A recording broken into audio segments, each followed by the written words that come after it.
Hello, here we are at Vacheron Constantin to continue our exploration of the minute repeater complication.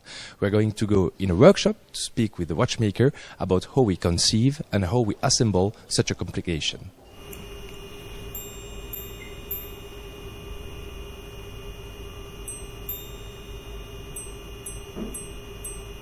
Alors la répétition minute, c'est la pièce, au fait, va nous sonner l'heure sur demande. C'est-à-dire que la montre sait quelle heure il est. Quand on lui demande l'heure, la pièce, par le biais du son, va nous donner l'heure. Alors le son grave va nous sonner les heures, le son aigu va nous sonner les minutes, et le grave et les aigus en même temps les quarts d'heure.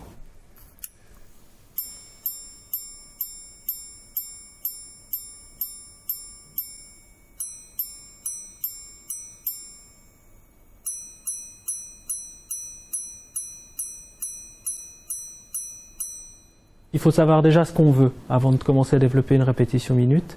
Et après, il faut trouver la place pour les différents éléments pour qu'ils soient le plus adéquatement possible placés dans la platine aux endroits stratégiques. On va recevoir tous les composants, on va les contrôler étape par étape. On va commencer à construire cette répétition minute.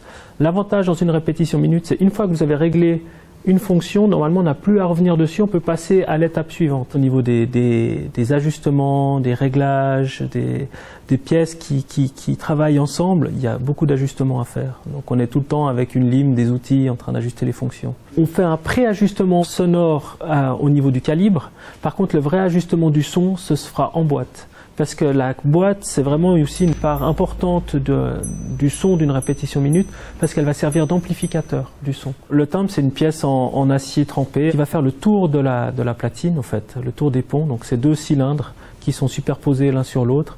Et ça va faire comme un diapason. Le marteau, quand on va taper le timbre, va faire vibrer la pièce de métal et va nous produire une note.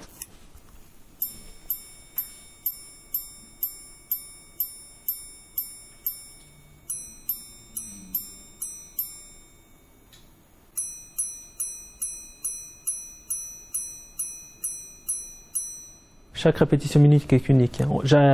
Depuis le temps que j'en fais, j'ai jamais réussi à en faire sonner deux pareilles. Alors, elles sont proches, c'est pas non plus des grandes différences, mais chaque répétition aura sa propre sonorité. C'est un petit peu le Graal pour l'horloger de production, parce que c'est un degré de complication où on va allier, on a la chance de pouvoir faire la pièce du début jusqu'à la fin, en étant responsable de l'assemblage, du réglage, et puis la cerise sur le gâteau, la sonnerie aussi de la montre.